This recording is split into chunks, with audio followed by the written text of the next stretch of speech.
You're gonna die a lot in this game. It's that time again where I answer that age-old question of, is 2 hours enough with a video game to make you want to keep on playing it? And so this time I'm checking out Wuchang Fallen Feathers. Now I've got this on Game Pass, so it's included in my subscription with my Xbox, so it's not exactly costing me anything extra to play it. Not everyone out there has an Xbox, some of you are playing it on other platforms.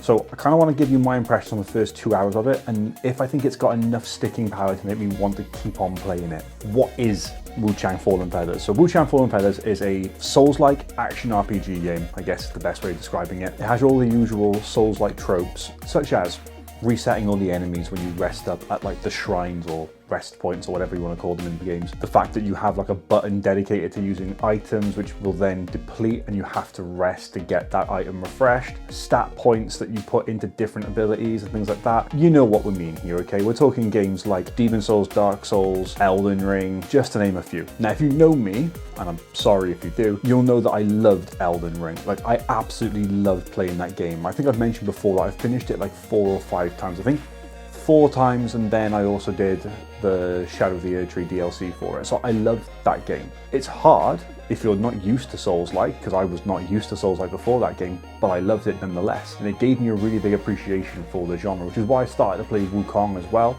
Loved that game, just didn't get around to finishing it. I think other stuff came out and I got distracted with that. But that's not to say that Black Myth Wukong is a bad game by any shout. It was nominated for Game of the Year for Pete's sake, so yeah, really good game there as well. And Wuchang Fallen Feathers kind of follows in the footsteps of Wukong. And what I mean by that is, unlike Elden Ring, Wuchang Fallen Feathers is not free roaming. You're not exploring this big open world. It is kind of like a linear sort of pathway that you go. There are some branching paths that loop around and the shortcuts and all that jazz. Ultimately, there is a set path to go through the game from what I've seen so far. Remember, I've only played the first 2 hours of it.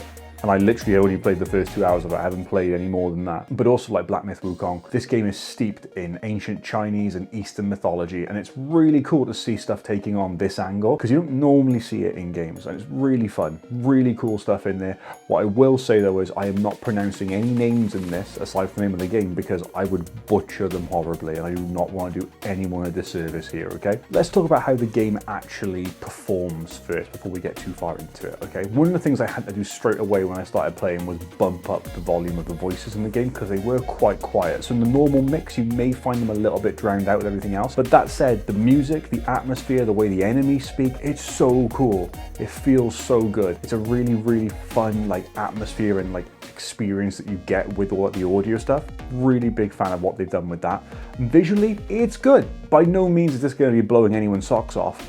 I did play it in performance mode because if you're playing a game like this, having a high frame rate is pretty much essential. Playing with pretty graphics and a low frame rate is just not going to do any favors when it comes to blocking combos and, dodging out of the way of stuff. So with this, yeah, 30 frames a second just wasn't an option for me. Put it in performance mode, it looks good, but it's not winning any awards for it, like I said. You have got a whole host of options you can change and tweak and stuff, but ultimately, like, yeah, playing it in performance mode, you're there for the gameplay experience, all right? But it is still a pretty game. So how about that gameplay experience then? Well, if you've played a Souls-like game before, or any game, of that ilk, you'll understand what to expect here. Hard enemies, big boss fights, lots of combos, lots of dodging, lots of parrying, and lots of dying.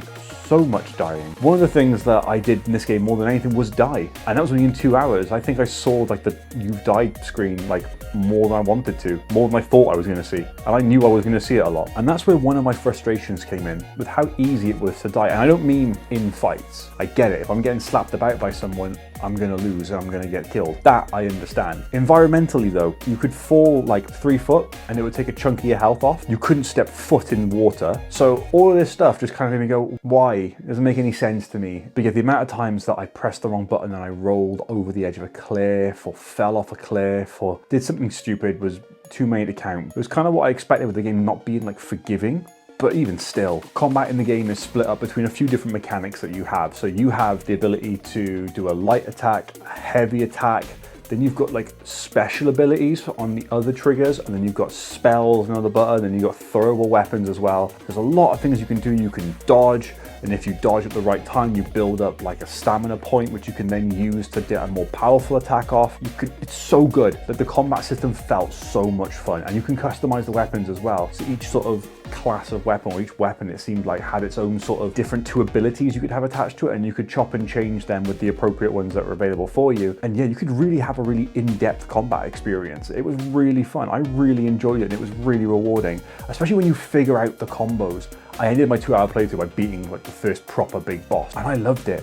When I figured it out, it felt so rewarding, especially because I got my butt slapped like 3 or 4 times beforehand, and then when it finally clicked and it all went into place, there was no feeling like it. Like that's what people who play Souls-like games enjoy. That feeling of gotcha, like that I've beaten you moment, and it was great. I absolutely loved it. It was amazing. Fully love what they've done with the combat system here and how open and fluid it is. And you might be asking yourself, but why are we doing all this combat? Like, what is the actual plot of this game? And I don't know is the answer. Well, I know a little bit. You play as Wuchang, you've woken up and you've got feathers in your armor. Apparently that's at the start of some really bad curse, and when people see it, they'll just want to kill you, and it means that you're going to become some monster that's going to try and kill humans, so you're trying to stave that off, and it's giving you abilities and powers, and you're using that to your advantage. There's another deeper plot going on. I don't really know what it is yet, but I'm hoping the more that I play, the more I understand. And you can kind of guess where I'm going with the rating on this one, all right? I loved it.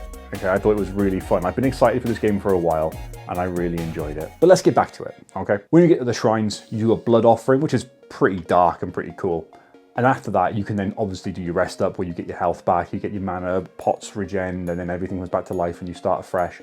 Or you can start leveling up. And with that, then you can put points into different things. You can put them into weapons to level them up and unlock new skills. You can put it into yourself to get more ability points, or have different things happen when certain actions happen in the world. There's a lot that you can do to customize your character, and you haven't got to get like a special thing to reset it either. You can just reset everything and start afresh. So if you've gone man the wrong way, or realize actually I kind of don't want to have all my stats on this one weapon, I want to change up the weapon, you can do that and you can move to something else. So yeah, like that's pretty cool. That was great. I love that. I love that you didn't have to jump through hoops to do any of that stuff. It was really fun. And of course, when you kill things in the world, you get essentially like their version of souls. I can't remember what the name of it is off the top of my head right now, but as you get them, you can then put them into leveling up your character, which unlocks stat points, which unlocks all the things we just talked about. And if you die, you lose them all. But you do gain something, and that's madness. And madness is a thing in this game where as you die, you gain madness in your madness meter, and if you die enough, it caps out, and then you get more powerful, but you take more damage, so it's a good trade-off there. But if you die with full madness, instead of just going to the ground and picking up your like souls, whatever they're called, like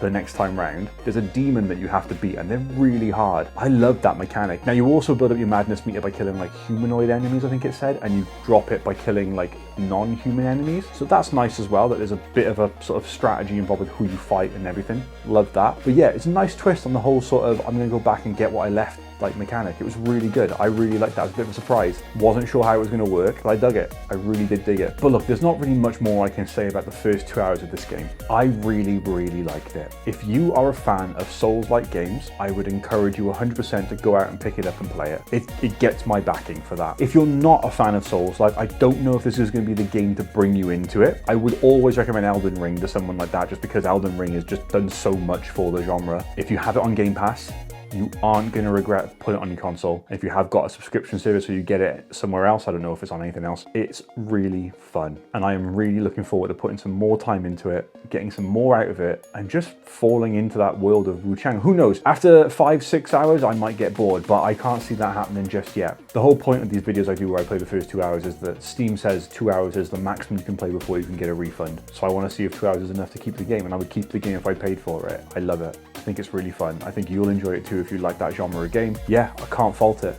Well, graphically it could do with a little bit better work, but maybe it's the capture card that I'm using and it's putting it through and it looks a little bit weird when it comes out, because I'm not sure if my capture card has HDR pass-through or not. I am going to say though that most of my deaths came from me getting the A and B buttons mixed up and just rolling off a cliff when I thought I was interacting with something. I'm not that bad at the game.